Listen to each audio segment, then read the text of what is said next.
Hi guys, आपका study zone channel में स्वागत है। आज मैं आपको भाषा, व्याकरण और लिपि से अवगत कराऊंगी जो एग्ज़ाम के पॉइंट ऑफ व्यू से बहुत ज़्यादा इंपॉर्टेंट है। चलिए वीडियो को स्टार्ट करते हैं। सबसे पहले भाषा क्या होती है? जब हम लिखकर या बोलकर अपने विचारों को प्रकट करते हैं तो उसे भाषा कहते हैं। मनुष्य कभी शब्दों से, कभी सिरे हिलाकर और संकेतों द्वारा अपने विचारों को अभिव्यक्त करता है, किंतु भाषा केवल उसी को कहते हैं जो बोली जाती है या सुनी जाती है। जहाँ पर बोलने का अभिप्राय गूंगे मनुष्य या पशु पक्षियों की बोली से नहीं बल्कि बोल सकने वाले मनुष्यों के अर्थ में लिया जाता है।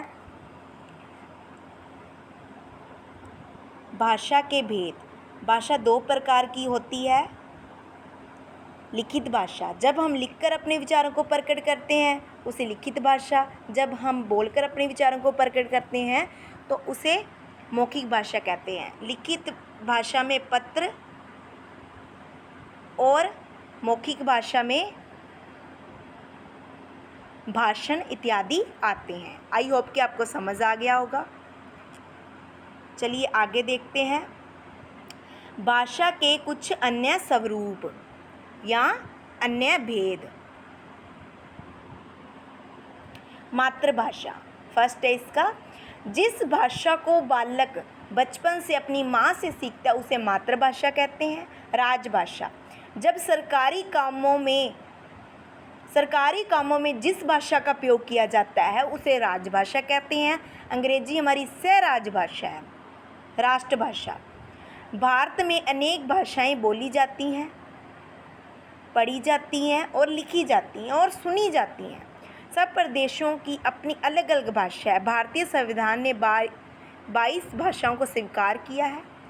वे हैं, पहली है संस्कृत, दूसरी हिंदी, तीसरी अंग्रेजी, चौथी उर्दू, पाँचवीं असमिया, छठवीं पंजाबी, सातवीं नेपाली, आठवीं तमिल, नौवीं तेलुगु, 10वीं कन्नड़, 11वीं गुजराती, 12वीं बांग्ला, 13वीं उड़िया, 14वीं कश्मीरी, 15वीं कोंकणी, 16वीं मणिपुर, 17वीं मराठी, 18वीं कौन सी है? मलयालम, 19वीं मैथिली, 20वीं डोगरी, 22वीं बोडो, सिंधी और संथाली है। इन सभी भाषाओं का प्रयोग अपने अपने क्षेत्र में किया जाता है, पर हिंदी को पूरे भारत में बोला जाता है, इसलिए इसे राष्ट्रभाषा और कहा जाता है। राष्ट्रभाषा कब स्वीकार किया गया था हिंदी को? 14 सितंबर 1949 को। 14 सितंबर 1949 को इसे राष्ट्रभाषा घोषित कर दिया गया था। ठीक है।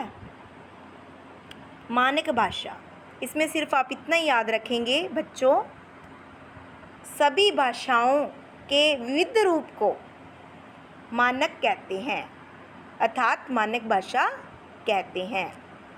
आई होप कि आपको समझ आ रहा होगा।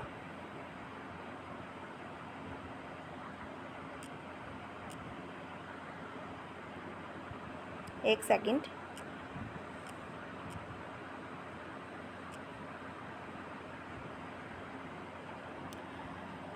आगे है लिपि। किसी भाषा को लिखने के लिए जिन चिन्हों की ज़रूरत होती है उन्हें लिपि कहते हैं। ठीक है। लिपि भाषा का लिखित रूप होता है। इसके माध्यम से मौखिक रूप की ध्वनियों को लिखकर प्रकट किए। सारी भाषाओं को लिखने की लिपि अलग अलग होती है। सबसे पहले भाषा और लिपि का कॉलम बनाया, फिर भाषाएं लिखी, इधर लिपि।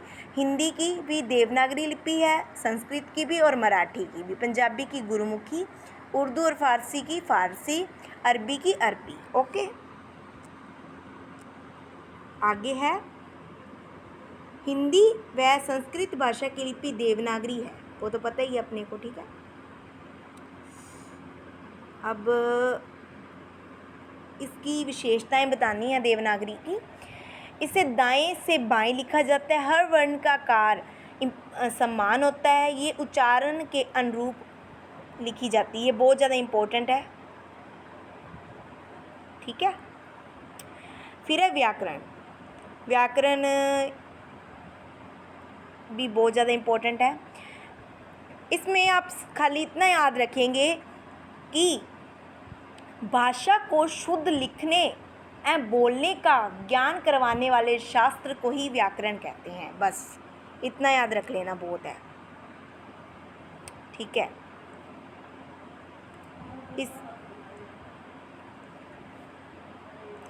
भाषा को शुद्ध लिखने के लिए व्याकरण को जानना बहुत ही ज़रूरत होती है। व्याकरण से ही भाषा को बोलने लिखने आसान होता है। व्याकरण से हमें भाषा की शुद्धता का ज्ञान होता है।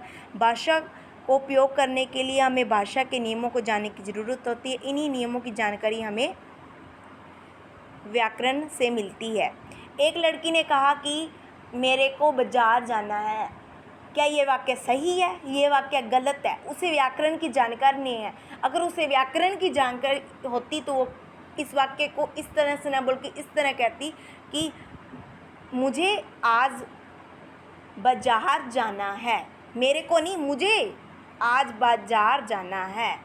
ओके, आप आई होप कि आपको मेरी वीडियो पसंद आई होगी। प्लीज़ मेरी वीडियो को लाइक शेयर कमेंट करें और हमारे चैनल स्टडी जोन को सब्सक्राइब करें, बेल आइकन को प्रेस करें ताकि आने वाली वीडियो की नोटिफिकेशन आपको सबसे पहले मिले। Thank you for watching.